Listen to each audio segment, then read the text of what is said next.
Hello once again, and welcome to another episode of Inside IUE Sports. I'm your host, Caleb Gillock, and on today's episode, we're going to talk with Athletic Director Joe Griffin about the state of the IU East Athletic Program and also Coach Niekamp about her volleyball team. But first, we're going to have Joe Griffin with us to talk a little bit about the state of the program. Thanks for joining me. Glad to be here always. Well, the one major thing that you and I have in common is we've both been here for a year now. We were just talking about that a little bit before we started. Now that you've been here for a year, what's the program like? Well, it's going in the right direction. We saw some needs early on come in, like facilities and scholarships raised. So we've been able to do some, go in the right direction. The first thing is the new Student Events Center that we can look forward to next year. That's just going to be so good for us as a community. One, that we don't have to rely on other people's facilities, but also just get everybody on campus. That's the big one that I'm really pretty excited about. Another one that's in the works, I know the paperwork's not all signed yet, but what we're working on is refurbishing the tennis courts down at Glen Miller Park, which is going to be good for the community and us. So that's another one I'm pretty excited about, just to try to raise those facilities up a little bit. What's in the works? Any university likes to work with the community as best they can. And right now we're just looking to work with some of the community for some practice facilities, some exercise facilities, maybe broaden out what we can use for our athletes. That's coming down the pike sometime here pretty soon. We can't really talk about it yet, but that's another thing as far as facilities that we're pretty excited about. So. All right, well, we'll get to some of the facility stuff here in a little bit, but let's talk about some of the teams first. Go through, and what I'd like to do is just kind of have you talk about each sport and how they've progressed since you've gotten here. We'll start with the women's sports. Tell us about the women's basketball team. Well, that's pretty hard to. They started off at such a high level. They just basically need to add a couple pieces, I think, to the puzzle, and it's just going great. I'm really excited about it. They're just a great group of young ladies, but they're a lot of fun to watch. Right. So that is where you'd hope to maybe take some giant steps at the start of it. They just took one giant step to start with. So now we're just trying to keep it going in the right direction. And that year of experience, I think, will just show wonders on their overall, just their structure, how they play, just knowing what they're doing. And Tiffany's done a great job with that. How about the women's cross-country team? Women's cross-country, we've had a couple kids not be able to come back for this year. So they're probably not quite where they were last year as far as numbers. But Morgan's having a great season so far. She's doing a good job. And I just see, again, we made a major change in some of our coaching structures that's really going to help, I think, cross-country in the future do even better. Right. But the numbers are good. The camaraderie seems to be the best, since it was a lot better than last year anyway. Right. I can't speak for before that, but they're doing good. They're competitive. They had a tough tournament with the Heat this last weekend, but they'll bounce back, I'm sure. Now, with the coaching changes that you mentioned, Coach Crowley now just over cross-country instead of cross-country and track, how do you think that will help the cross-country program? Well, I think both those programs should blossom a little bit more. Instead of trying to have one person divide between four teams, now he can just concentrate on a sport, men and women's, and I think that is what's going to be, we're going to show dividends down the end, that they can just concentrate on getting just cross-country runners. Right. If they overlap, that's great. If they don't, that's fine also. All right, and how about your women's golf team? Well, the stability of it was in question when I stepped in. So I finally, since I've had some experience doing golf, I said, let me take it for 1, 2, 3 years, whatever, get it built up, get it stabilized, then maybe we can hand it off to somebody that comes along, or we can, if something works out where I can keep doing it. It just takes a lot of time, a lot of time away from doing some of the other stuff I need to be doing. But I've enjoyed it. You always enjoy getting to know the student athletes a little bit better, and building a program. That's always a challenge for a coach to come in. And so far, I think they're doing great this year, better than I thought we were going to. We had a late addition, and she has turned out to be pretty good. and she hasn't played for a few years, Megan Evans, but she'll end up, I think, doing quite well. But basically, it's given me a whole year to recruit for the next year, Right. which is really what we need. We just need the numbers. For the good of the university, we need the numbers to be up higher, 10 or 12 on the team. And it's more fun to have a team atmosphere like that also. All right. How about the women's tennis team? I'd say night and day. They just improved. They've brought in some players, having Alexa help with recruiting, and she's got a year under her belt to kind of know what she's doing. We've already talked to some key kids already, which was like spring semester last year, and we were talking to them. So I expect those numbers to keep growing and them just to keep getting better. Now that we have Kyle's helping with the men and Alexa with just the recruiting side of it, it's going in the right direction. Right. How about the volleyball team? Volleyball team, basically we've had almost a brand new team. We've kept together 2 or 3 of the main players, so it's always hard to really grow big on that. But what I've seen is the team chemistry and everything has been much better this year. We've been trying to hire a volleyball coach, assistant volleyball coach. We've got that moved to a full-time position, and there's some paperwork hang up. It's taken a lot longer than we planned on or hoping for. So that has probably set us back a little bit. Hopefully not too much in the recruiting side of it, but I'm sure there's going to be some repercussions for that. We might not get a player or two that we were hoping for because we couldn't spend the time with.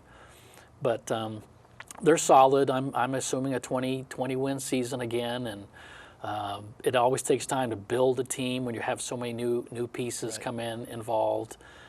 So again, I think Abby's done a great job. She's growing as a coach, and the team's growing as a team, and hopefully they'll peak at the right time, and that's the end of the season. Once the paperwork process is finished, what do you think that the new assistant coach will bring to the team? Well, just some experience. If we get the one we're trying to get in, he brings a lot of experience, maybe a different viewpoint, can specialize with working with some individuals, get more individual work in. That right now it's pretty hard with one person managing everything. So just another set of eyes, another set of legs that they trust, they know are going out in the same direction as far as recruiting. All right. How about the women's track and field team?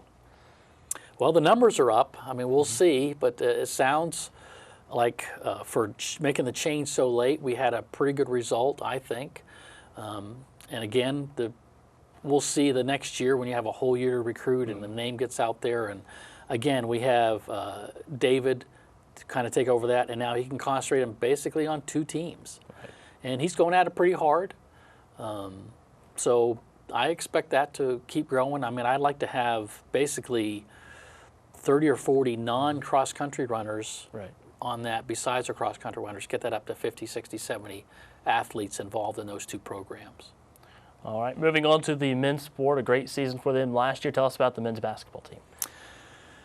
Well, Mark does a great job recruiting. Mark and Tyler and Dave, they hit it pretty hard, and it looks like just a deep group. Some of those freshmen all got a year. We only lost one. It was an important one, but we only lost one player, so the level of experience and the time has just increased. With Lucas and Jacoby should have just increased that much more. And the big guys, they got a year under their belt.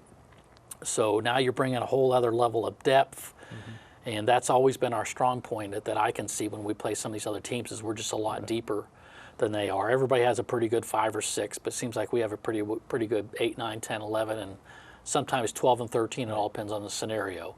So I expect them, there's no pressure on him. But they're going to be challenging. I would think for the conference championship and another trip to nationals. All right. How about the men's cross-country team? Again, had a couple big losses. One with the transfer and one with the graduation. So it's time to rebuild a little bit. Again, the biggest thing I see that's a positive is Brett's got a whole year now to go recruit just for those 2 sports, for men and women's cross-country. But the team chemistry just seems a lot better a little bit.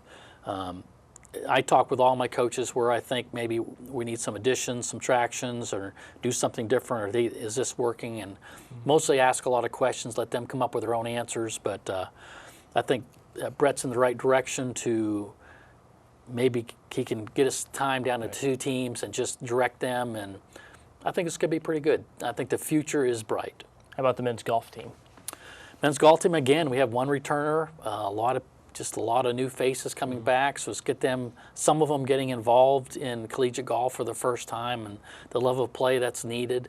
I think we're a year away from really getting it established. But Franklin Chris so far has been on fire. He's had a couple really nice tournaments, finished I think 5th and 3rd or something like that. And in fact, he kind of messed up the last couple holes. He was right in the hunt for a medalist position in one of the big tournaments. So he's playing great. We just need to have him lead and let the rest of the guys follow. And if everybody's committed to it, they could, by the end of the year, they could be pretty good. All right. How about men's tennis? Men's tennis has always been pretty good. I've been pleased with it, the overall. So I think that's going to keep going well. Kyle's getting a little more involved in recruiting. I just think we're a little bit further ahead in our recruiting than we've been in last year at least. So some of these minor sports, anything besides basketball and volleyball, we're just trying to keep pace with how basketball, trying to get them signed earlier and get the commitments earlier, and we're doing a pretty good job of it. So. All right. And lastly, track and field. Again, the same thing. There's numbers are there. We got Clint coming back, which is always nice to have the conference track athlete of the year, and we'll just see. I mean, it's track. I haven't really seen them. I know they're working out more because Dave's been able to spend more time with them earlier in the year, and so again, I think it's pretty good. I know he just talked to me about, hey, what about pole vaulting? Is that something we might be able to add? And I said, well, how much is it, and can we get some people to do it, and we'll see what the costs are, and I'm always open for an opportunity for a student athlete. All right. Well, we'll take a quick break, and we'll come back and we'll talk more with Athletic Director Joe Griffin about the updates to some of our facilities and the upcoming facilities here at IU East. We'll be right back with more Inside IU East Sports. This is where a busy mom can work toward a bachelor's degree from a top national university during softball practice. It's where a service member can continue his college studies from anywhere in the world, and where you'll benefit from one of the country's most effectively delivered online programs. Woohoo! So, if you've ever wondered if a college education is really worth it, this is where you'll see that it is. This is Indiana University East Online.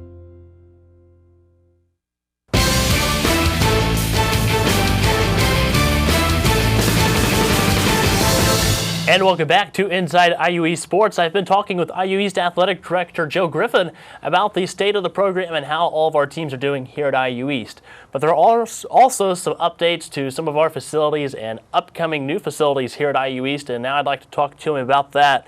You mentioned earlier that there's the resurfacing of the tennis courts. Tell us about that one first. Well, that's we had somebody from the community step up and help us with that.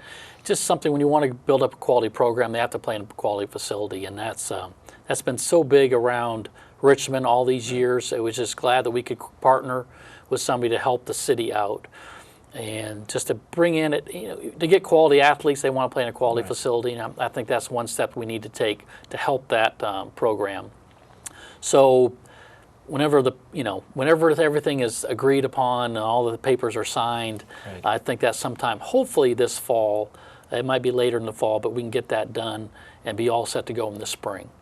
And speaking of some of those outstanding facilities, like you mentioned, the construction of the Student Events and Activity Center going on as we speak. Tell us about that.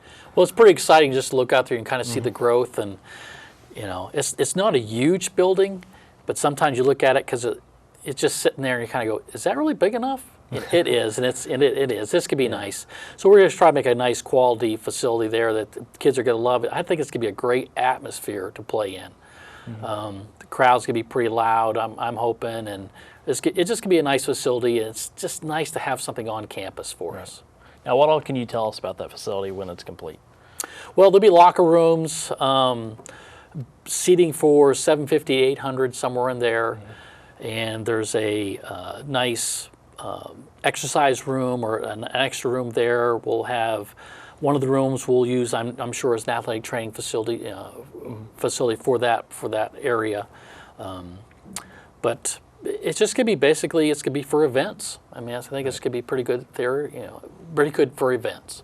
Now, the exercise room that you mentioned that will be in the building, is that going to be similar to what's in the Graph Center now for basically any one of the faculty or students to use, or will it be strictly for the athletes?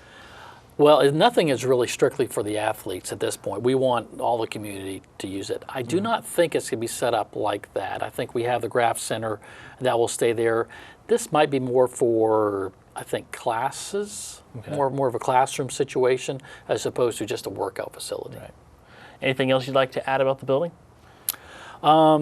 It's exciting to go up, and I'm kind of waiting to. Hopefully, they can dry it in as soon as possible to make sure nothing slows them down. All right, and the last thing I'd like to talk to you about, forgot to mention it after we were talking about the teams, there's some new training options becoming available for our athletes. Tell us about that. Well, we hope, again, we're in discussions with the agreement with Family Fitness for this in the Sportsplex to use some of their facilities for our practice facilities. We're always looking. Now with 3 teams and we're only down to 1 gym, they all want to practice at the same time. That'll be able to help to broaden out. And some of our sports can now practice in the winter there. But also just access to their training facilities for our teams. Right now we have 2 teams, so they go down there off and on to do some cross training and stuff like that. It's just it's pretty neat community university relationship we have, or private. Going on, so that I see that to be continue on for the good of both parties. All right. Anything else you'd like to add before I let you go today?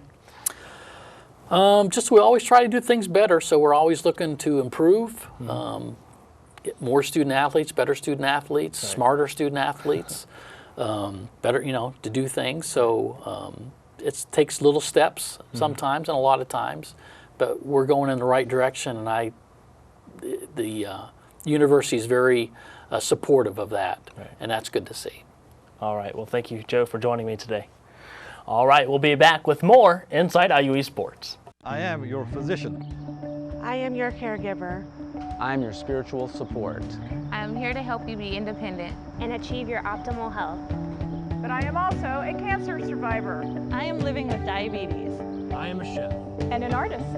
I am your neighbor. I am the face of Reed Health. I am the face of Reed Health. I am the face of Reed Health. I am the face of Reed Health. I am the face of Reed Health. Reed Health, right beside you.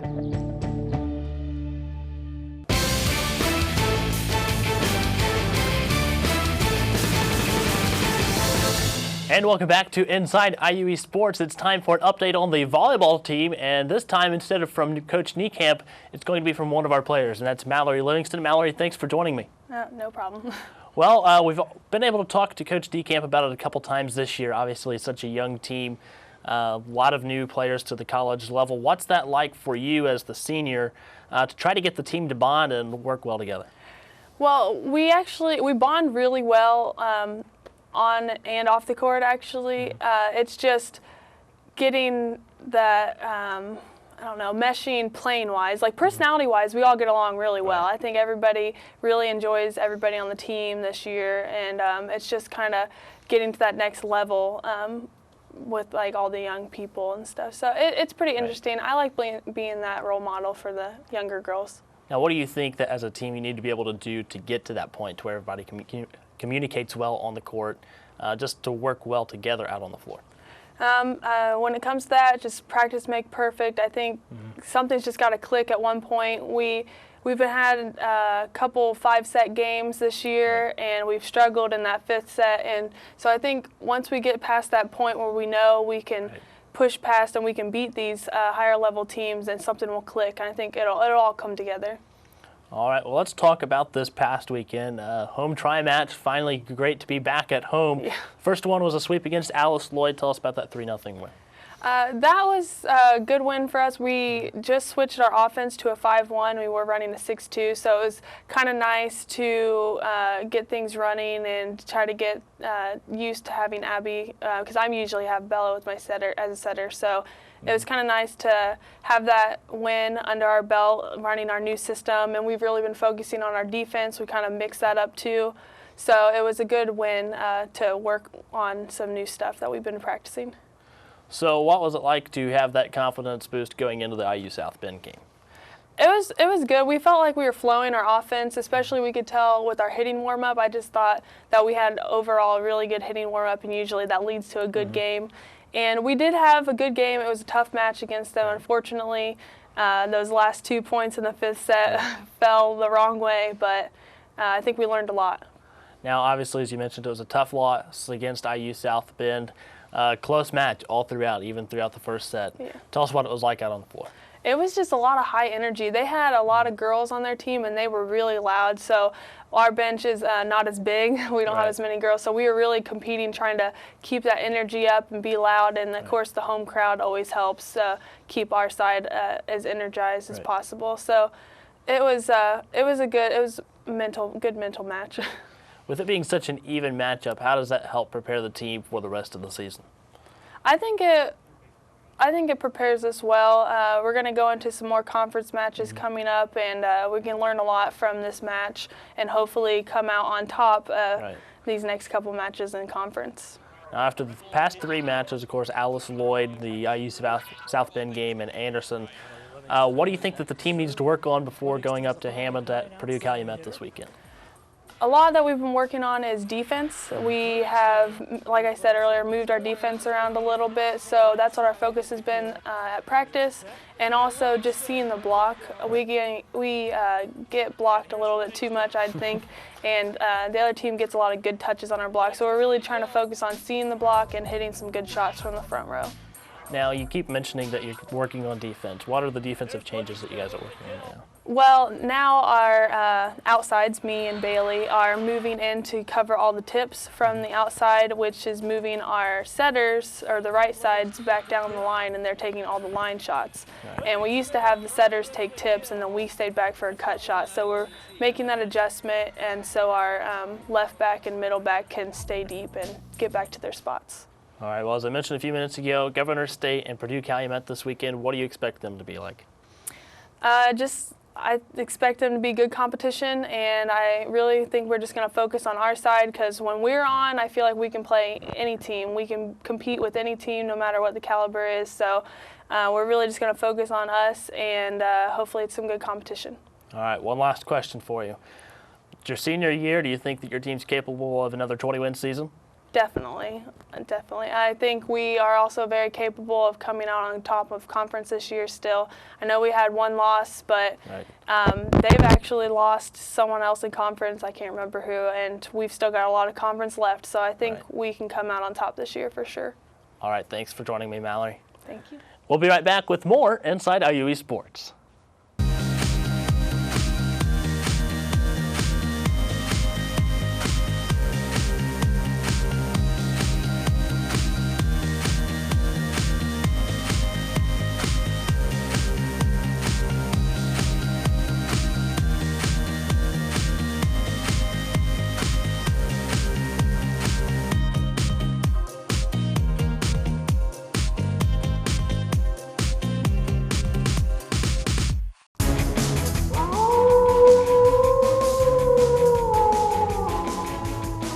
And welcome back to Inside IUE Sports. That sound you just heard means that it is time for Wolf Center. Wolf Center is where we take a look back at last week's IU East results and ahead to next week's schedule. You can download the free Wolf Howl sound you just heard by downloading the free IU East Athletics app at the iTunes App Store or at Google Play. Now taking a look back at last week's IU East results, on September 14th, the men's golf team placed 9th at the Indiana Wesleyan Fall Invite. Franklin Christ finished 3rd with a score of 148. On September 15th, men's tennis lost to Cedarville with a score of 9-0. Jacob Mangrum had his closest match at number 3 doubles. Women's tennis also fell to Cedarville 9-0 on September 15th. Madison Bixler had match points at number 3 singles. On September 18th, the men's cross-country team placed 18th at the Indiana Intercollegiates meet. Blake Brooks was the top IU East finisher. Women's cross-country finished 19th at the Indiana Intercollegiates meet. Teresa Holzman was the top finisher for IU East. Men's tennis fell to Roosevelt 8-1 on September 19th. Joey Icing won at number 5 singles. Also on September 19th, volleyball swept Alice Lloyd 3-0. Abby Ketchum had 33 assists with 5 aces. Volleyball then fell to IU South Bend 3-2 in a nail-biter matchup. Mallory Livingston had 21 kills and 8 digs. Now taking a look ahead at the schedule, on September 26th, women's tennis will be at reigning KIAC champion IU Southeast. Match begins at 10:30 a.m. in New Albany, Indiana. Also on September 26th, the volleyball team will take on Governor State at 3 p.m. in Hammond, Indiana. This is the first match between the two teams. IU East Volleyball will then play Purdue Calumet in Hammond, Indiana at 5 p.m. Both games can be watched live at IUERedwolves.com. On September 26th and 27th, men's golf hosts the Harbor Links Invite in Liberty, Indiana. This is the final home event of the fall for the men's team. On September 29th, the tennis teams will be in Springfield, Ohio at Wittenberg. Match begins at 4:30 p.m. Also on September 29th, the volleyball team will host their blackout match against Ohio Christian. The match begins at 7 p.m. and will be broadcast live at IUERedwolves.com. Then on October 2nd, the volleyball team will play at Bethel at 7 p.m. Be sure to watch the game live at IUERedwolves.com. And finally, the golf teams will be at the KIAC Preview on October 2nd and 3rd. This event will be held at the Cherry Blossom Golf Club in Georgetown, Kentucky. And that concludes this week's episode of Inside IUE Sports. I'm your host, Caleb Gillock. Thanks for watching, and we'll see you next time.